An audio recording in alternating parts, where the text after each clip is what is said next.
Bismillahir Rahmanir Rahim. Alhamdulillahi Rabbil Alameen. Ar-Rahmanir Rahim. Maliki Yawmiddin. Iyaka na'budu wa iyaka nasta'in. Ihdina sirata mustaqim. Sirata ladina an'amta alayhim. Ghayril maghdubi alayhim. Waladdaleen. Ameen. With Allah's name, the merciful benefactor, the merciful redeemer. All praise is due to Allah, the God and evolver, the cherisher and sustainer of all the systems of knowledge. The merciful benefactor, the merciful redeemer, the sole judge on the day of religion. We worship you only, and we turn to you only, begging assistance. Guide us on the straight way, the way of those on whom you bestow blessing, not those who incur wrath, nor those who go astray. Amen. Ameen. Bismillahir Rahmanir Rahim. With Allah's name, the merciful benefactor, the merciful redeemer. I openly bear witness that there is but one God, the only creator of the heavens and the earth, the Lord of all systems of knowledge, whom we properly call Allah. I accept all of Allah's prophets and believe that Prophet Muhammad, peace be upon him, is a mercy to mankind and the seal of prophethood. Assalamu alaikum, dear family. Welcome to another study al-Islam. I am honored to have as our speaker today Ibn Tahir Abdul Mutakabbir. His bio is in the study al-Islam newsletter that you received yesterday. So we won't waste time on talking about reading his bio because his work will speak for itself. Welcome, Ibn. Take yourself off of mute and you can begin your presentation. Okay, alhamdulillah. Alhamdulillah. Bismillahir Rahmanir Rahim. Alhamdulillahi Rabbil Alameen. With Allah's name, the merciful benefactor, the merciful redeemer. All praise belongs to Almighty God, Lord of all the worlds. Ashhadu an la ilaha illallah wahdahu la sharika lahu wa ashhadu anna Muhammadan abduhu wa rasuluh sallallahu alayhi wa sallam wa ala alihi wa sahbihi ajma'in amma ba'd. We witness that there is no one worthy of worship but Allah, and we witness that Muhammad is his servant and messenger. The prayers and peace be upon him and upon his descendants and his companions. So I greet everyone with Assalamu alaikum, and thank you for having me to present today. I'm going to go ahead and pull up a slideshow to share. Okay. And I think you all can see that. My name is Ibn Tamir Abdul Mutakabbir, right here in Charlotte, North Carolina. I serve as the principal of the what we call the Strong in School. I also assist Imam Khalil Akbar as one of the associate imams, and it is an honor to be here, and also an honor every day to assist at the Masjid and put in the work necessary to have a thriving community, inshallah.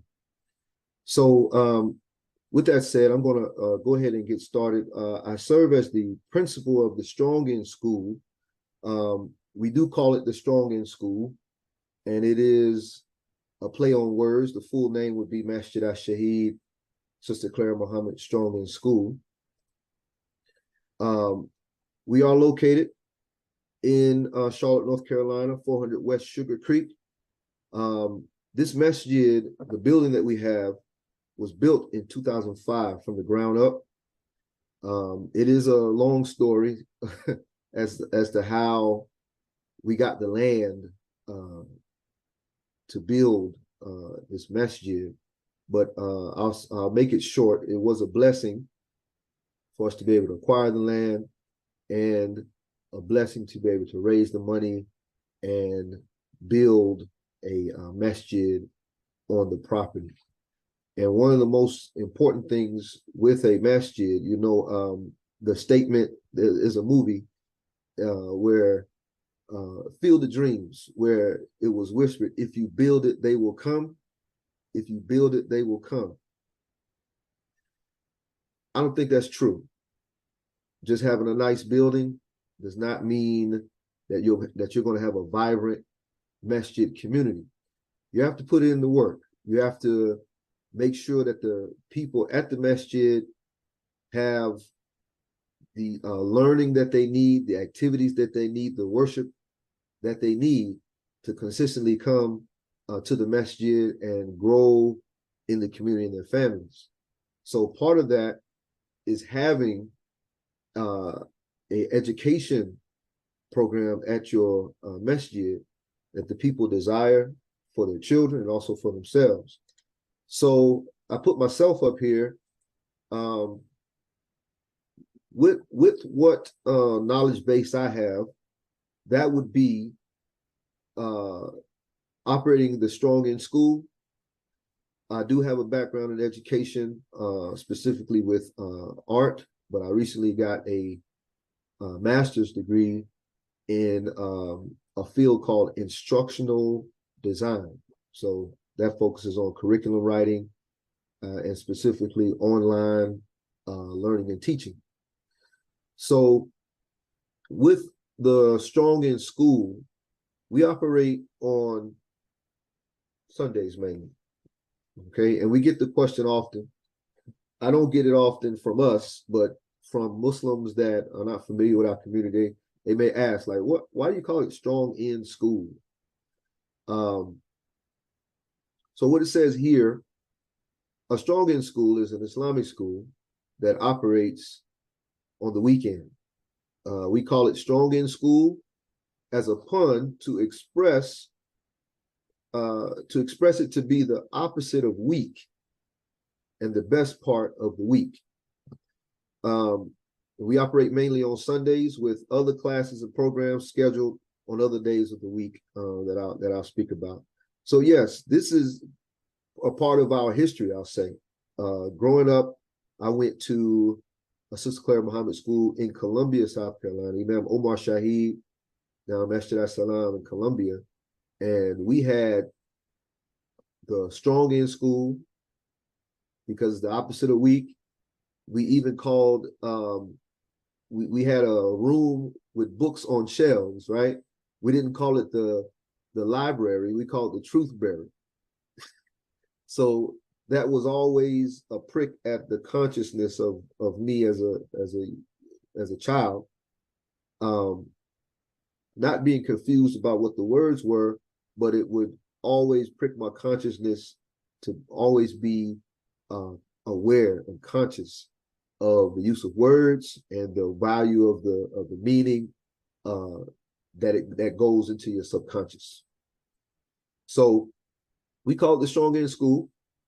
And the way we operate, the way we get started is, first of all, we build upon what we already have. I'm not the first principal in the Strong in School. I know that in the 60s, and before that, there was a University of Islam and a Sister Clara Muhammad school here in Charlotte. But as time passes by and the family structures change and things happen where all of our full-time schools did not survive into today's modern time. But the importance of Islamic education still remains. As long as we have our masjid standing, we're going to have some source of education for our members of the masjid and the youth. So we built upon what we already had. The Strong in School used to be, you have the children, parents bring their children to the masjid on Sundays, and we're going to have a class for them. That's what starts with the urge of having a way to teach the religion to the children. So the most essential parts of an Islamic strong in school, firstly, is volunteerism. If you're a small masjid that's operating on weekly sadaqah just to keep the lights on and the bills paid in the masjid, you're going to have to lean heavily on volunteerism. And so that comes from delegating, asking who is willing to come and teach the children. Who's going to teach the children the Arabic alphabet, teach them how to read the Quran, teach them the basic, the core teachings of Islam that they're going to need as they grow into adulthood.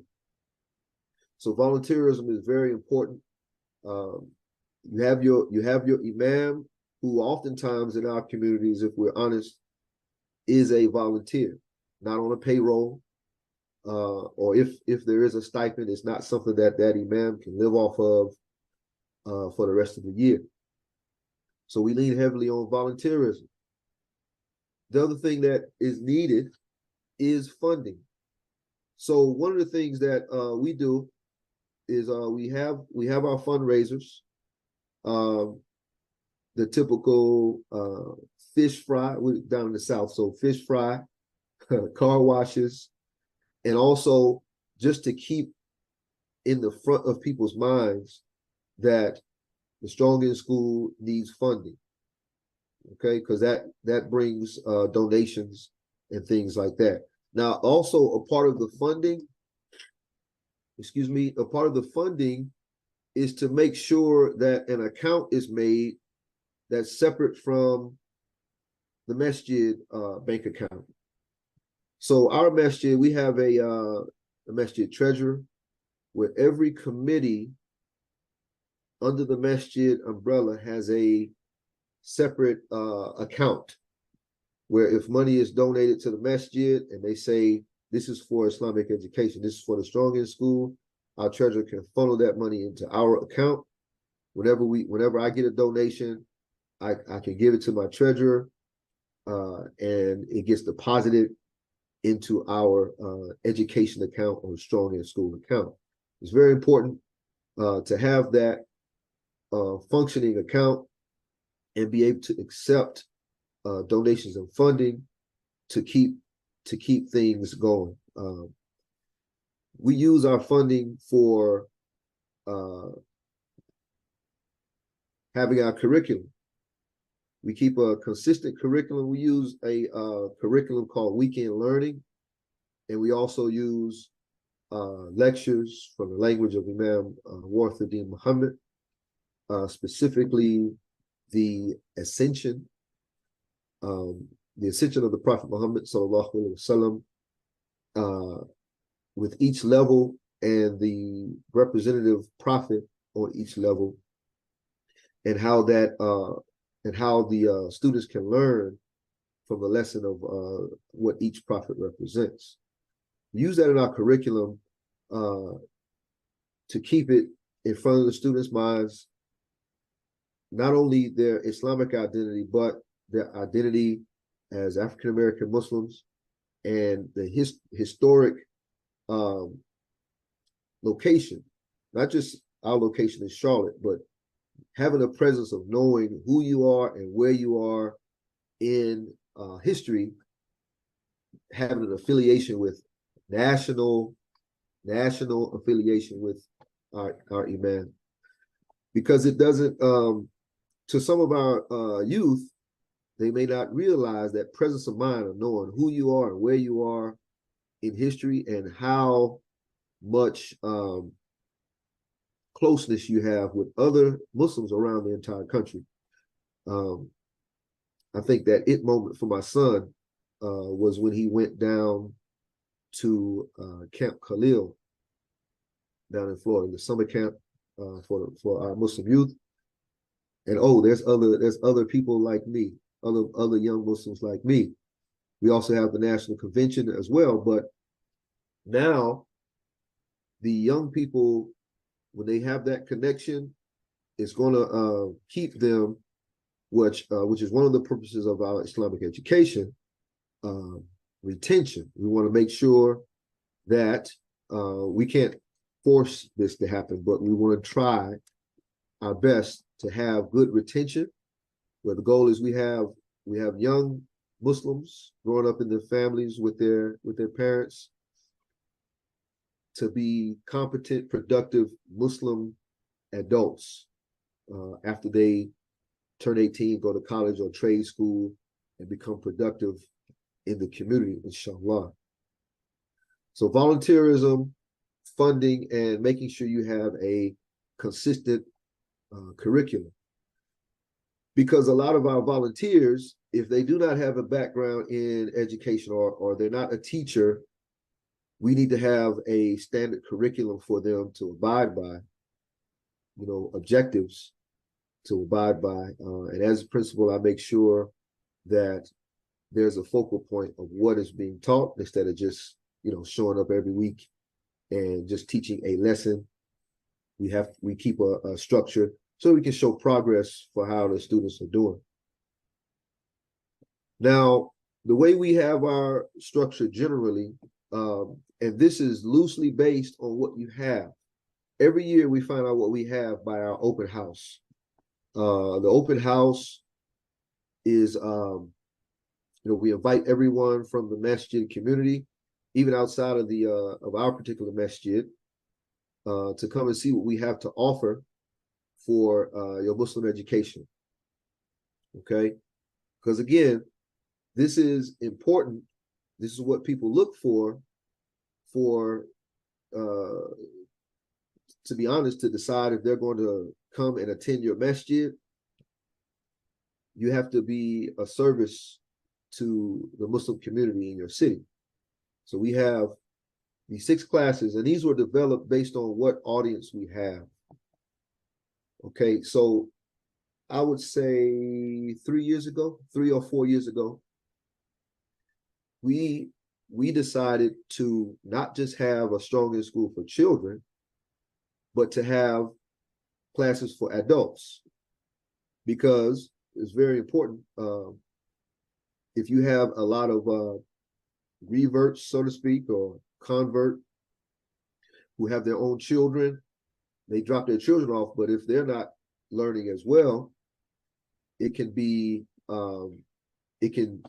it doesn't flow. It may not flow the way we want it to flow for the knowledge to go to the next generation.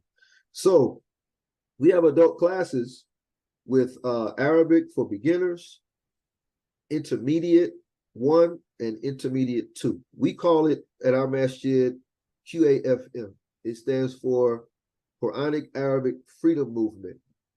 Based on that statement, we want to get off of the plantation of translation. So the Quranic Arabic Freedom Movement. In this program, excuse me,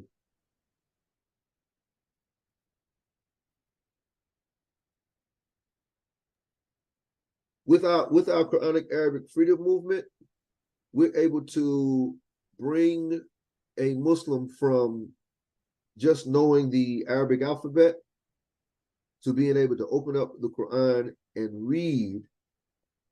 It may not be with perfect tajweed, but they're able to open the Quran and read the Arabic Quran.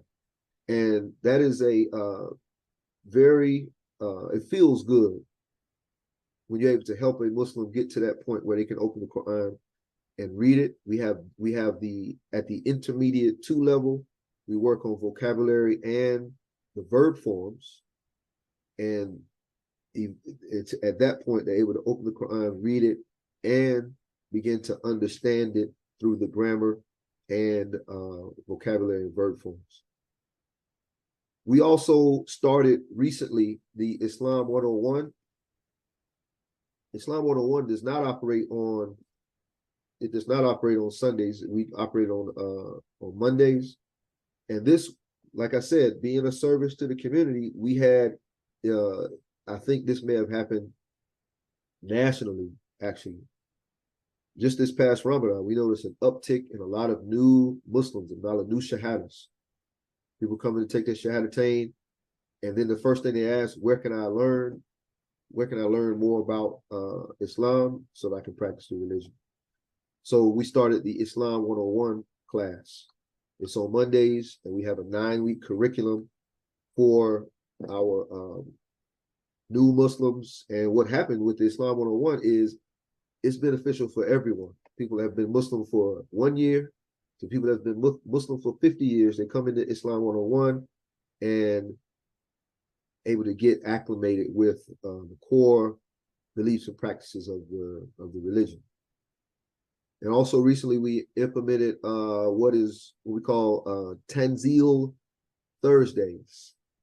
Tanzil being based on an Arabic word that is only in the Quran, that means revelation, the revelation coming down, Tanzil. So on Tanzil Thursdays, we come out and practice the tajweed of Quranic recitation. We're using a simple book, Tajweed Made Easy. And this is a mutual learning for the for our participants in the Tanzil Thursdays. And I also put on here that Ta'aleem is still an essential anchor and significant for our community, because Ta'aleem is something that we do on our Sunday afternoons that was a staple feature of our community of Muslims that follow Imam Warthadi Muhammad. I think traditionally Ta'aleem became so big because with a lot of Muslims, new Muslims developing around the country, and you think about the 70s and 80s and 90s where freedom of religion, obviously in the Constitution, but a lot of people not able to get off work for Jumu'ah, but still have something to come to and learn and reflect on the religion of Islam through Ta'aleem on Sundays. So that's important for Islamic education. Now for our children, which we've continued to have, elementary age, Islamic studies and Arabic. By the time our children get to age out of the children's classes, and some of them before age 16, by age 15, 16, a lot of the children are able to go to our adult Arabic class. Okay, because they're already reading the Quran. They just want to tighten up on their tajweed and also on their comprehension of reading the Quran. So we have our levels: elementary school, middle school, and high school with Islamic studies and Arabic. The way we do it is we separate it. The first part of the day we start at 10 o'clock on Sundays. We start at 10 o'clock. That goes for about an hour and a half of Islamic studies. And then we take a small break and then continue with the Arabic. Through this consistency of having our students come out every week on Sunday, we can see how this helps their Islamic education and identity all the way up until they're adults and moving on. The important thing is to make sure that we have a way to assess how well these students are learning. That's a good question. I'll answer that question for our Q&A. I see somebody asked a question in the chat. It's essential that young Muslims get these basic understandings of Islam, reading of the Quran, and knowing the core beliefs and practices in Islam. Because what can be disappointing is if you meet a young Muslim, maybe they're 19 years old, 20 years old, and you find out that Islam to them is just something that they were raised in. They go to the Masjid with their parents, but never got the core beliefs and core practices of Islam down. Okay. What ends up happening is they become impressed with outside influences and not knowing how to differentiate between what is righteous in Islam and what is just flashy lights and impressive banter. So that's, I'm sorry, I'm going into my opinion now. But that's what we want to do for our children. And it's very important, even if, and I'll say this, I know that around the country there are masjid that have a full-time school. Even if you have a full-time school, it is essential to still have a strong-in school for the children whose parents are not enrolling them in the full-time school. Maybe their child is in public school, but they still need to come to the masjid to learn their religion. And that would be on the weekend with a strong in school program. Okay, so a strong in school is essential even if you have a full-time school. So what I'm showing now is, and about to wrap things up here, what I'm showing now is my 9-week curriculum of the Islam 101. And we actually start our next session of it next week. And again, it's very beneficial for our new Muslims and also Muslims that have been Muslims for a while, for a long time, to come and learn about these things. The Salat, we do 2 weeks on the Salat. And for the children, that's one of the goals, to make sure every one of the children can lead themselves in Salat. Not just knowing the rakats and the movements, but knowing every part of the salat, what is to be said silently, knowing enough of the Quran to be able to say a different surah for every salat of the 5 daily prayers.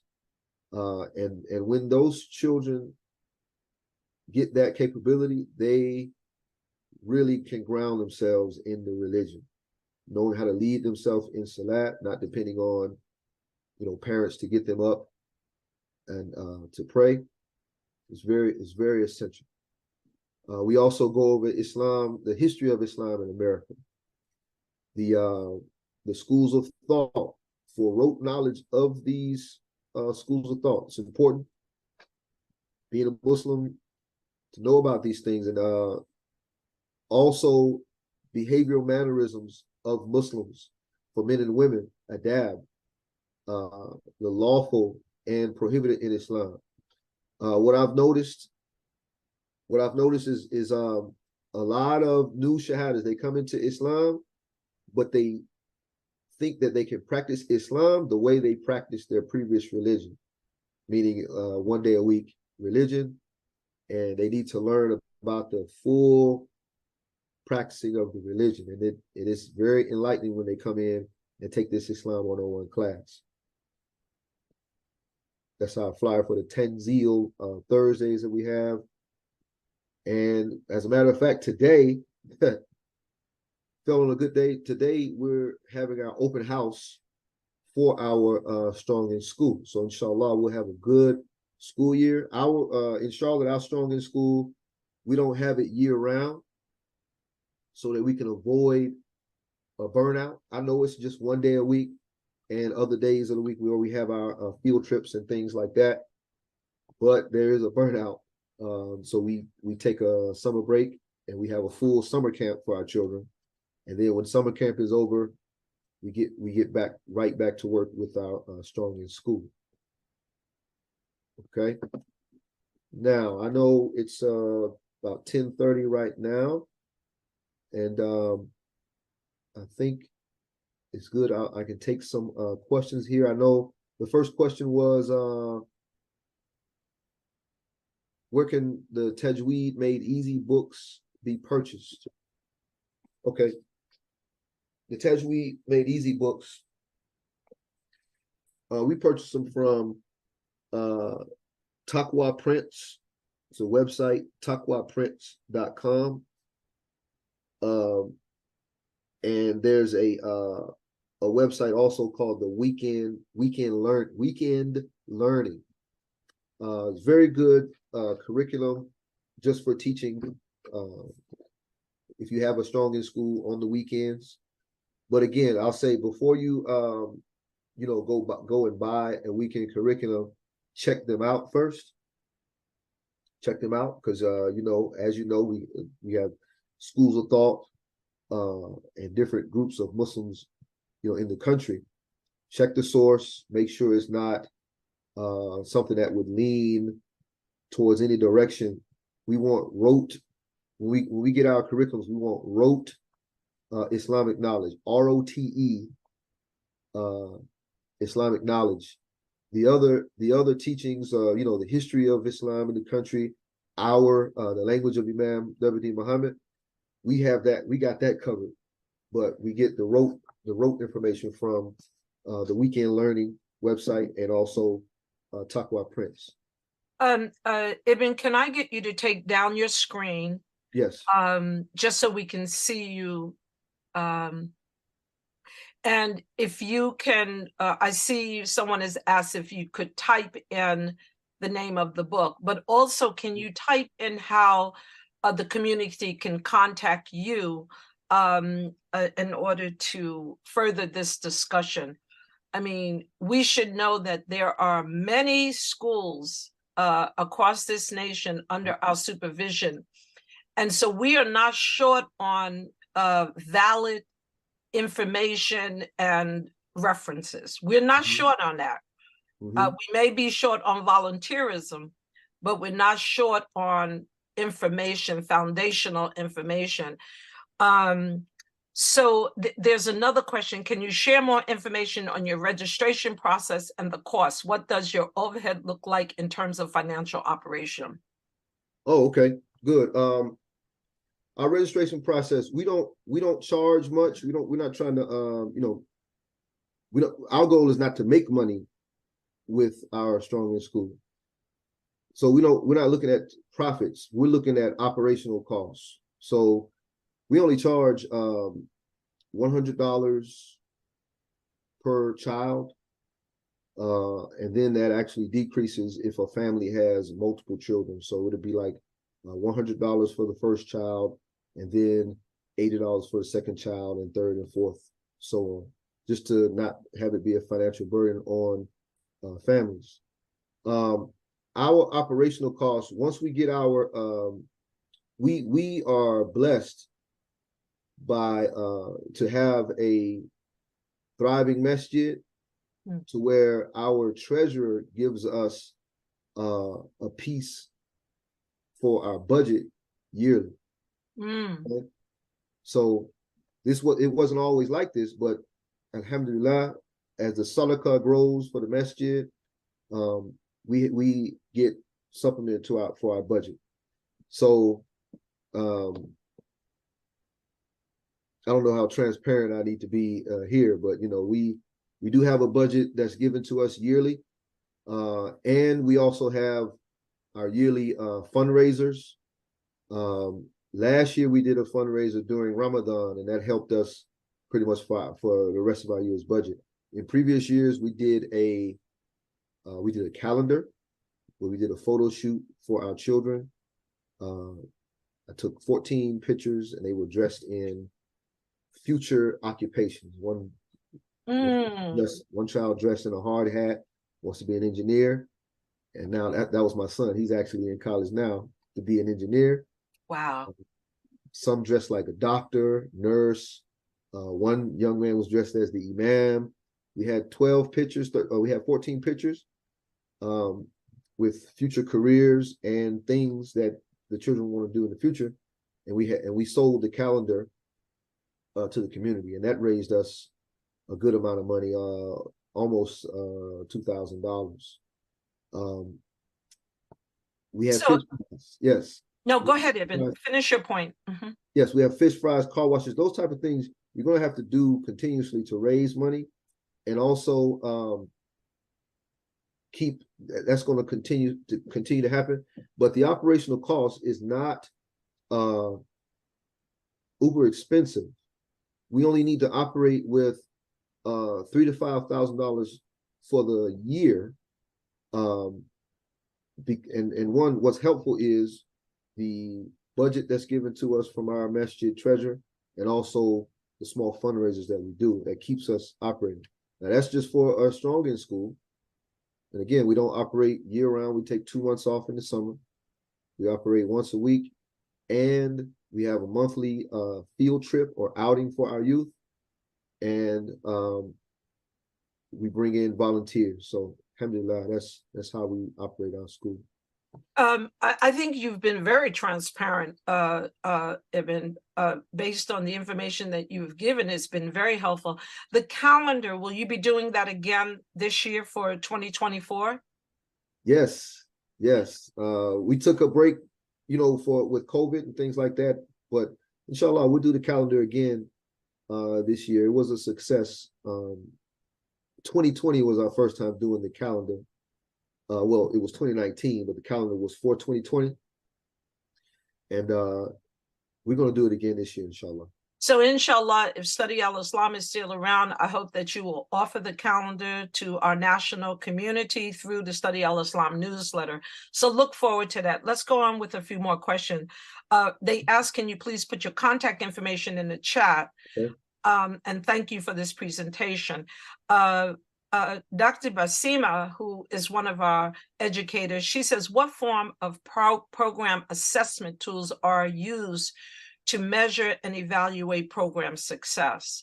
Now, you have to know that Dr. Basima is, she's an educator, like Imam Salim sitting on there with his hands easily positioned very peacefully. Both of these are full-time educators. Imam Salim is a pioneer in the field of education, but what is the program assessment tools that you use to measure and evaluate program success?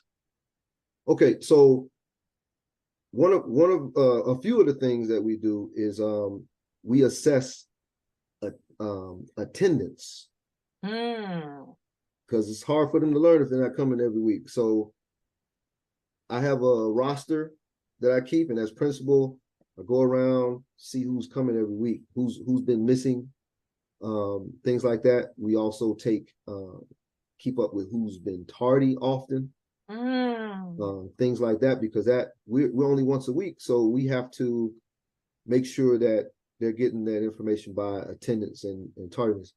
Other things we do is at the beginning of the year, we give them a test, whether it's a verbal test or oral test or in writing, and then they'll get the same test in the middle and in the end. So we know that they're making progress. Now, one thing to know is, as educators, we have to be very patient with our learners. We have to be very patient with our learners because sometimes the children they're coming every week and still didn't learn, let's say, for example, the alphabet. Okay. So our assessment comes from understanding that the children, one day a week, they need help from their parents. So we have a position, we have our instructors, but we also have our volunteer positions of a project coordinator to help plan the events and programs for the young people, but also a parent liaison. The parent liaison is responsible for, hey, a child hadn't been here for 2 weeks. Let's call the parent and see what's going on. Are they taking other classes in another masjid? Why aren't they coming? Do they need a ride? Has the hours for their parents at work changed? We find those things out to let them know that, we care. It's not just, somewhere to drop your child off once a week. We want to make sure that they're making progress. So that's the way we do it. We also use technology. There's an Arabic program called Quranic. I'll put that in the chat as well. And also, if you could put the author of the book, Tajweed Made Easy. Okay.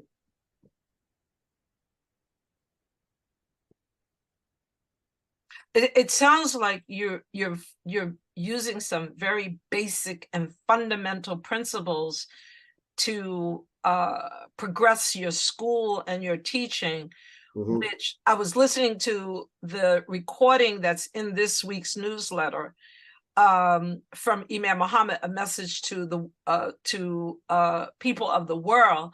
And he said, one of the things he said in there is we need to get away from those complicated and mystical ways of communicating. And so you sound, the program that you are managing in North Carolina sounds fundamentally manageable, which allows you to achieve the success. Let's move on. I see someone has their hand up, Kalila.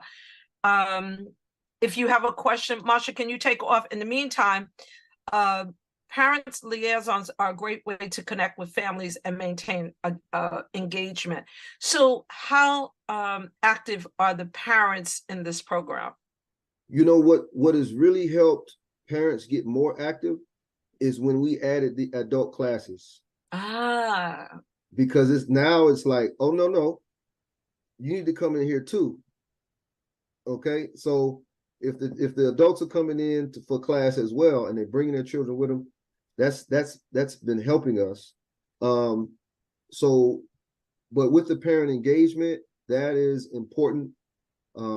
So that's why we have our parent liaison to call and check on the parents, but also she communicates with them, sends out the announcements, also lets the parents know about other activities going on in the masjid, because we have some parents that are not particularly members of our masjid, but they bring their children to the Strongman School. We want to bring those parents in to also be members of the masjid, so we tell them about other things that are going on, hoping that they come out. So go ahead. So it's important to just remember the human side of education. To some of the parents, I just call and say, Assalamu alaikum, I didn't want anything, but how you doing? How you doing? How are things going? And that goes a long way with the parent connection. So do you see, Masha, can you take Kalila, take her off of mute? So Ibn, do you see an increase and strengthening of the bonding and the social participation of those who are non-Muslim in Muslim activities because of this kind of programming that you are managing? Well, for those that are non-Muslim, I don't know that I can answer to that, because we have Muslim parents, Muslim children. There's only a select few situations where one parent is not Muslim. Okay. But most of our parents are also Muslim. So when I said other communities, I meant like other masajids where they attend there but come to our masjid for the school. So then let me ask, do you see an increase in our social bonding between other communities because of the program? Okay, that's a more appropriate question. Yes, most definitely, because as a matter of fact, one of our brothers that's an instructor, Brother Jabril, Imam Jabril, he went to an event at another masjid, and he said he couldn't believe how excited this little girl's father was to see him, and he was bragging about this is my daughter's Arabic teacher. So that does a lot, for the camaraderie between us and the other masjids in the city, because that keeps the retention at your masjid. It's not a direct goal, it's an indirect goal. To keep life thriving at your masjid, you have to be a service to the Muslim community in your city. So something that you have that they need, and they're gonna continue to come for other things like Jummah, They're going to show up for ta'aleem, and also when we have other events like programs at our masjid. They're familiar with them. There's another question, but before I ask you this question, I do want to point out that budgets are relative and based on where you are and the kind of staffing you have. But the question is the $3,000 to $5,000 budget for the cycle or for the year? I would have to say that's for the cycle. So not a calendar year, but like a school year. We go from September to June. So that budget is given to us for our cycle, so to speak. And we get, like I said, we get a yearly budget implanted to us from a masjid treasure, and we fundraise for the rest. And yeah, that's how we operate. Some things, sometimes we decide when we have, because we have side groups, one called Youth Connections. We have a monthly social or educational program for the youth, whether it's museum or just going to ride go-karts. Sometimes we'll say this one will be free for parents. Sometimes not, depending on how we're doing with our budget. So we tell them, it'll be $10 to go-karts. We have the rest or something like that, just to make sure that we're managing our budget right. We're coming to a close, but I do want to ask you as a last question, because I have Dr. Amina who is on me about reading more. I want to know I know a lot of our teaching is oral. What are you doing to increase reading participation in your school? Meaning, I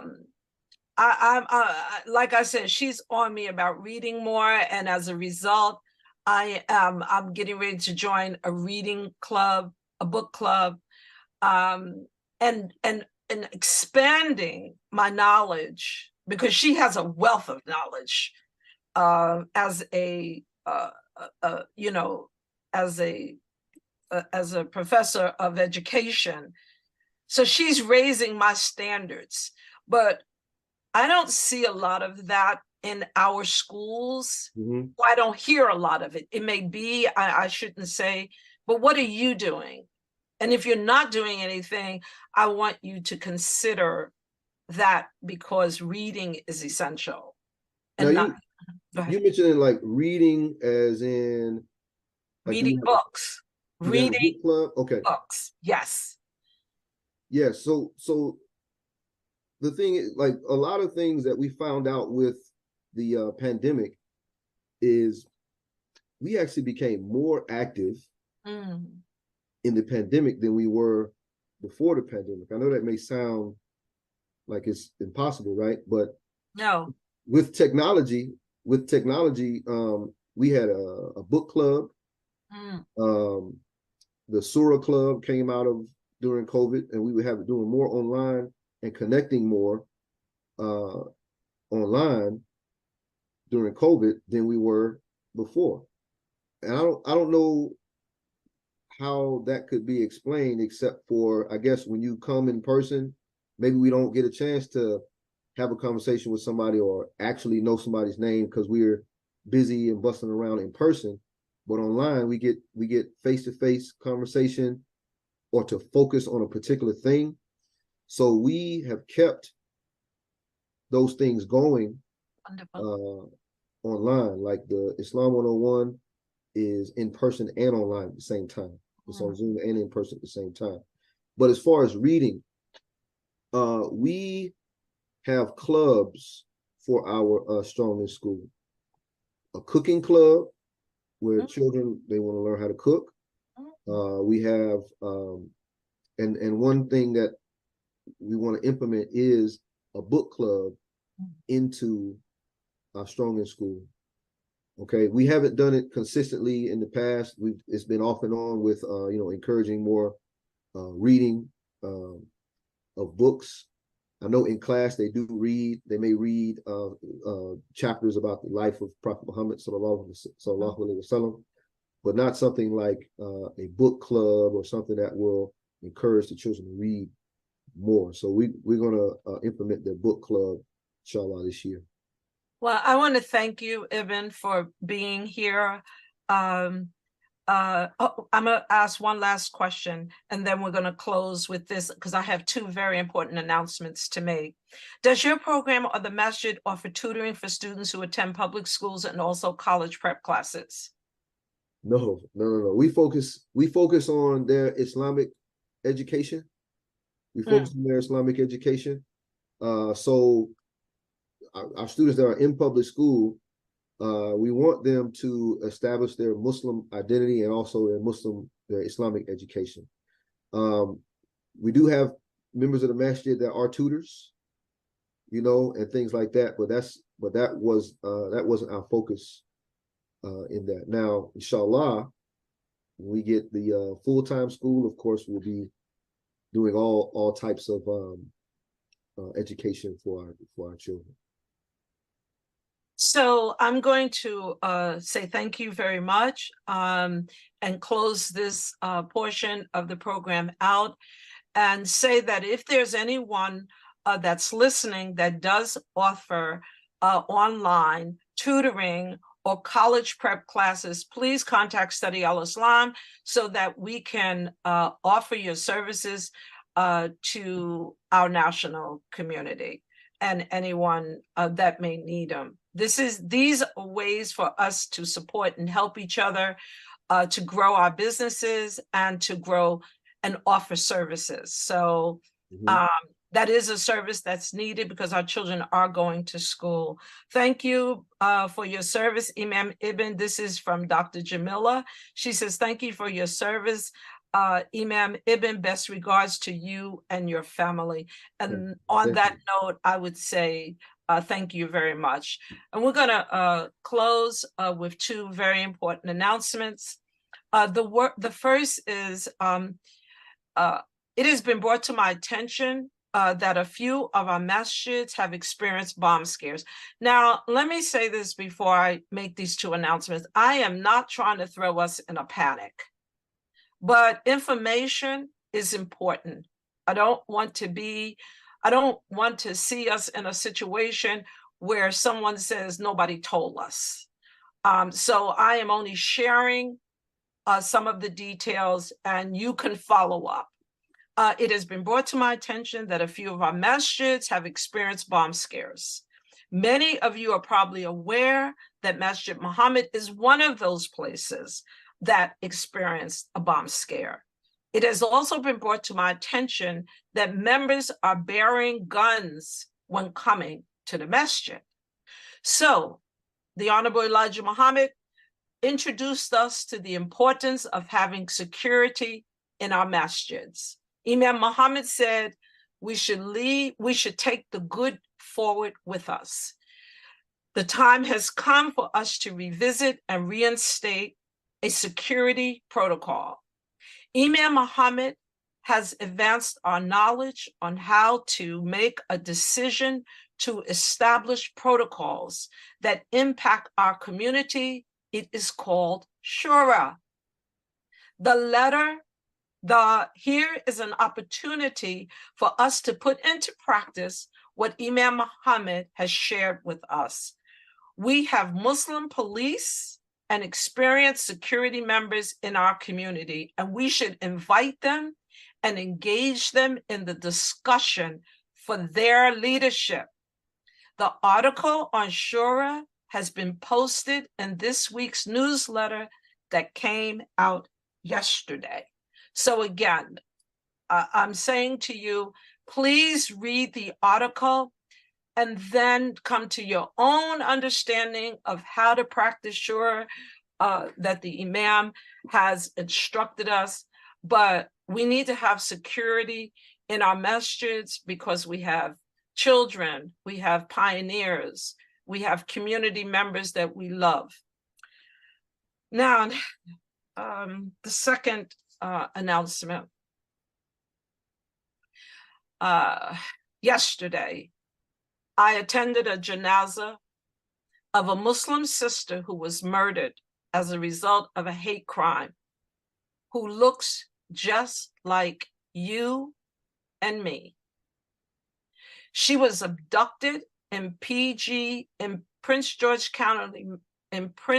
George County, Maryland, while walking.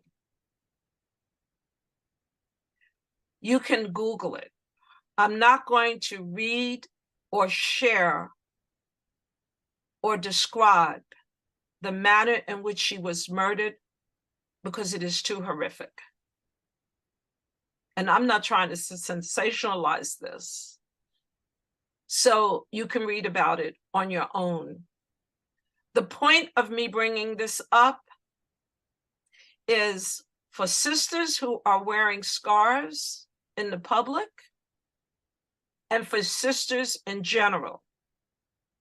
You need to order some pepper spray and mace and have it in your hand. You should see if it's legal in your city before purchasing it. I walk every morning from 7:15 to 8:30, and I am not prepared to shoot anyone, but I am prepared to spray anybody who walks up on me. Because there are men in the park where I walk that are strange looking. Now, I don't walk in a secluded area. I walk in an open area. But all I'm suggesting is that sisters, protect yourselves. That's your right. And if you're approached, you should not hesitate to spray somebody. And I might be criticized for this, but it was so painful yesterday to go to that janazah.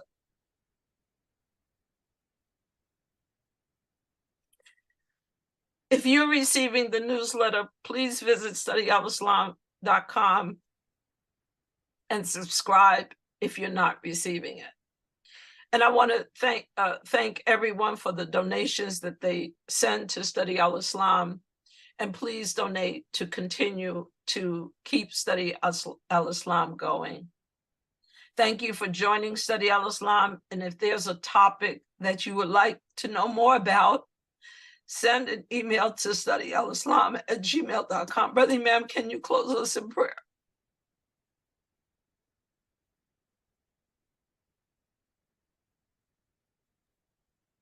Can you hear me? Yes. All right. Bismillah ar-Rahman ar-Rahim. Alhamdulillahi Rabbil Alameen. Ar-Rahman ar-Rahim. Maliki Yawmiddin. Iyaka na'budu wa iyaka nasta'in. Ihdina sirata mustaqim. Sirata laydina an'amta ilayhim. Ghayril maghdubi alayhim walad Darling. With Allah's name, the merciful benefactor, the merciful redeemer. All praise is due to Allah, the God and evolver, the cherisher and sustainer of all the systems of knowledge. The merciful benefactor, the merciful redeemer, the sole judge on the day of religion. We worship you only, and we turn to you only, begging assistance. Guide us on the straight way, the way of those on whom you bestow blessing, not those who incur wrath, nor those who go astray. Amen. Brother Imam, Yes. is it possible that you could just, while we're on here, it's 180 people on here, can we make a dua for the sister and the family? Yes, by all means. Again, Bismillah ar-Rahman ar-Rahim. Oh Allah, we do beg your mercy. We do beg for your guidance. We beg for all of your understanding, that we realize the type of a world, the type of situation we're involved in, that you may guide us and direct us in the proper way to address these items. Oh Allah, and thank you so much for our Study Al-Islam to share this with so many of our believers worldwide. Ameen. Ameen. Thank you very much. Until we see each other again next week, inshallah, your sister and friend Fitrah Muhammad.